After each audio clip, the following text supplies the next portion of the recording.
El infierno de fuego y llama, del que nos habla la religión católica, en los tiempos actuales ya no lo podemos admitir más como una superstición religiosa, de acuerdo con los hombres de ciencia.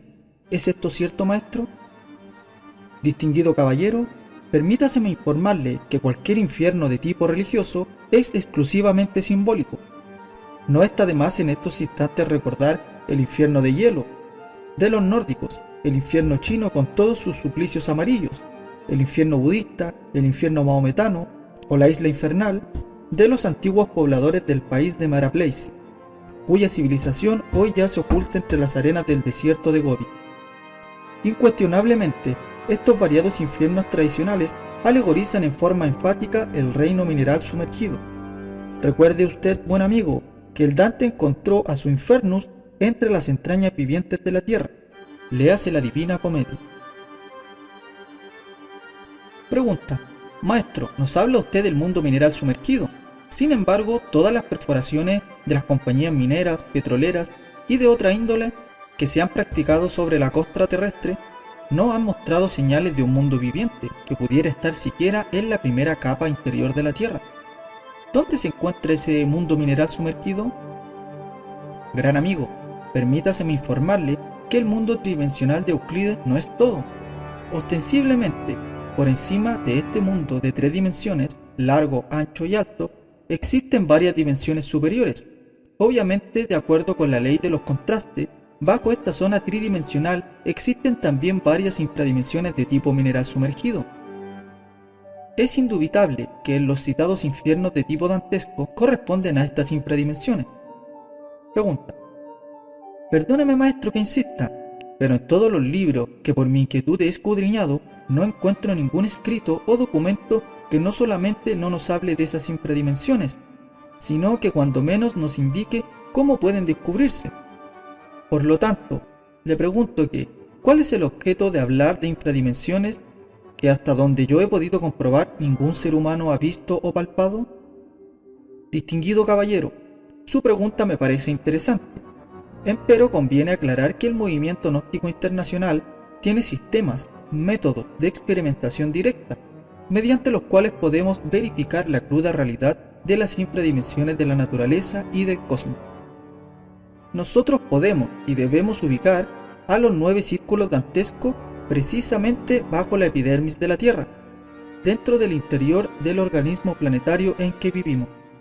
Obviamente, los 9 círculos citados se corresponden inteligentemente con 9 infradimensiones naturales. Resulta palpario y manifiesto que los 9 cielos de la Divina Comedia del Dante son 9 dimensiones de tipo superior, íntimamente correlacionadas con las 9 de tipo inferior. Quien haya estudiado alguna vez la Divina Comedia desde el punto de vista esotérico no podrá ignorar la realidad de los mundos infiernos. Pregunta: Maestro, ¿qué diferencia básica hay entre los infiernos del catolicismo con los que considera el movimiento gnóstico?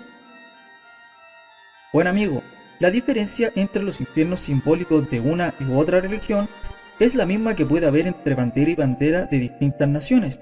Cada país alegoriza su existencia con un pabellón nacional. Así también, cada religión simboliza a los mundos infiernos con alguna alegoría de tipo infernal.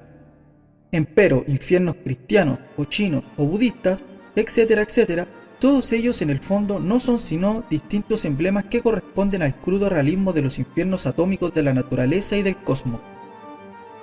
¿Por qué la gente tiene pesadillas, como decimos vulgarmente? ¿Qué sucede en este caso? ¿Es que viajan a esos mundos infradimensionales? Con el mayor gusto daré respuesta a esta interesante pregunta del auditorio. Quiero, señores y señoras, que ustedes comprendan lo que son ciertamente las pesadillas. La anatomía oculta enseña que en el bajo vientre existen 7 puertas infernales, 7 chakras inhumanos o vórtices negativos, de fuerza siniestra. Puede darse el caso de que alguien indigestado por alguna comida pesada ponga en actividad mediante el desorden a tales chakras infernales, entonces se abren las puertas abismales, como lo enseña claramente la religión de Mahoma, y el sujeto penetra esa noche en los mundos infiernos.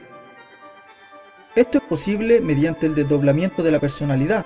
No es difícil para el ego penetrar en la morada de Plutón. Los monstruos de las pesadillas existen realmente, devienen originalmente de los tiempos arcaicos. Habitan normalmente en las infradimensiones del mundo mineral sumergido. Pregunta: ¿quiere esto decir, venerable maestro, que no solamente los que mueren sin haber salvado su alma entran al infierno?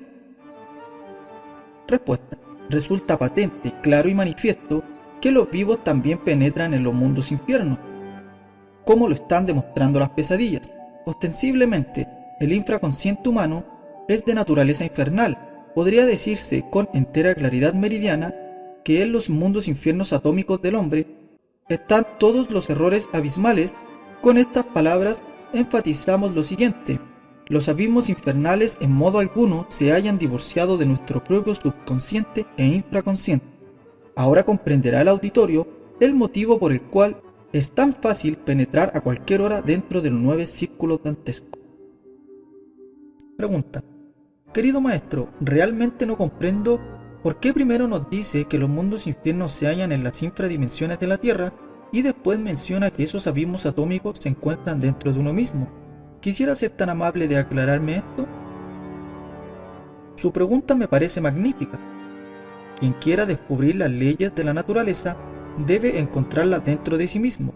Quien dentro de sí mismo no encuentre lo que busca, no lo encontrará afuera de sí mismo jamás. Los antiguos dijeron: hombre, conócete a ti mismo y conocerás al universo y a los dioses. Todo lo que existe en la naturaleza y en el cosmos debemos encontrarlo en nuestro interior. Así los 9 círculos dantescos infernales están dentro de nosotros mismos aquí y ahora. Pregunta: maestro, yo he tenido pesadillas donde he visto un mundo de oscuridad y muchos monstruos. ¿Será que he entrado en esos mundos infradimensionales o infernales?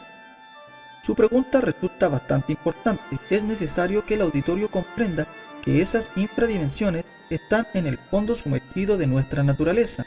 Obviamente, repito, con las pesadillas se abren las 7 puertas de los infiernos atómicos del bajo vientre y entonces descendemos a los mundos sumergidos. Raras son las personas que en su vida no hayan hecho alguna visita al reino de Plutón. Empero es bueno, señores y señoras, que al estudiar esta cuestión pensemos en el crudo realismo natural de esos mundos que están colocados en las infradimensiones del planeta en que vivimos. Pensemos por un instante en mundos que se penetran y compenetran mutuamente sin confundirse, en regiones densamente pobladas, etcétera, etcétera. En modo alguno debemos tomar las alegorías religiosas a la letra muerta. Busquemos el espíritu que vivifica y que da vida. Los diversos infiernos de las religiones alegorizan realidades crudamente naturales. No debemos confundir a los símbolos con los fenómenos cósmicos en sí mismos. Maestro, quisiera que me explicara usted un poco más sobre esos mundos infiernos, ya que dentro de esas pesadillas que he tenido nunca he visto luz ni rostros hermosos. ¿Podría decirme por qué? Con el mayor gusto le daré respuesta a esa pregunta. Las tinieblas infernales son otro modo de la luz, corresponden ciertamente a la gama del infrarrojo. Los habitantes de tales dominios subterráneos perciben las diversas variantes del colorido, correspondiente a esa zona del espectro solar. Quiero que ustedes, mis amigos, comprendan que todos los colores que existen en el ultravioleta se encuentran también en el infrarrojo.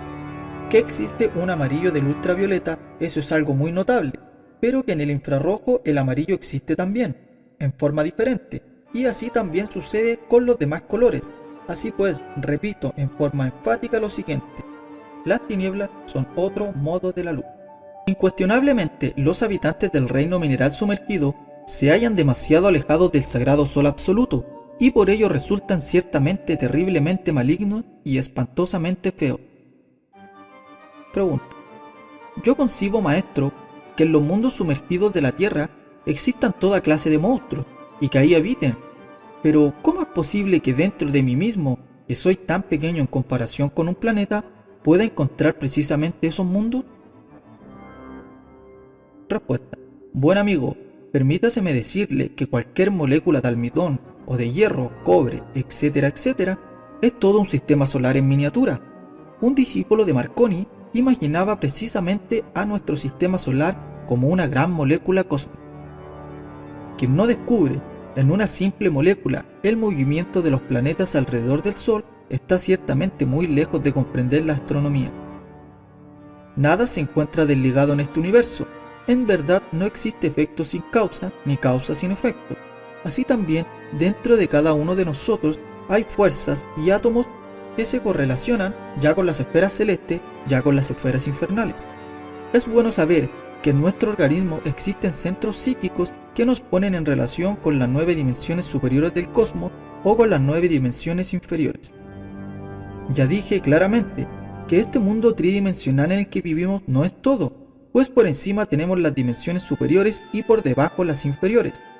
Incuestionablemente, todas las dimensiones celestiales o infernales están relacionadas con las distintas zonas de nuestra propia psiquis, y por ello es que si no las descubrimos dentro de nosotros mismos, no las descubriremos en ninguna parte.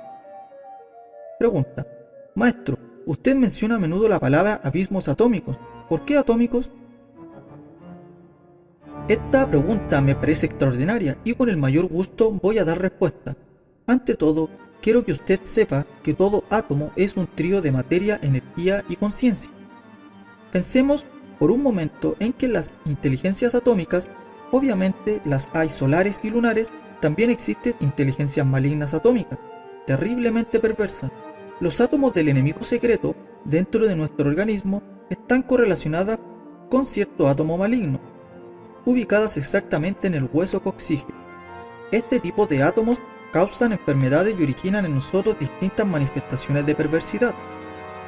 Ampliemos un poco más esta información y pensemos que por un momento en todos los átomos malignos del planeta Tierra, obviamente los más pesados, los más demoníacos, habitan en la morada de Plutón, es decir, en las infradimensiones del mundo en que vivimos. Ahora comprenderá usted el motivo por el cual hablamos de abismos atómicos, de infiernos atómicos, etc. Pregunta: creo que la mayoría de todos nosotros, cuando pensamos en términos de átomo, nos imaginamos algo infinitamente pequeño. Luego entonces, cuando se nos habla de que todos los soles y planetas del cosmos constituyen un átomo, trastoca un poco nuestro proceso razonativo. ¿Es esto congruente, maestro? Distinguido caballero y amigo, jamás se me ha ocurrido pensar en reducir todo el universo o los universos a un simple átomo. Permítaseme decirle que mundos, soles, satélites, etc. están constituidos por sumas de átomos, y esto es diferente, ¿verdad? Si en alguna parte de mi oratoria comparé el sistema solar con una gran molécula, lo hice basado en la ley de las analogías filosóficas. Jamás quise reducir a tal sistema a un simple átomo.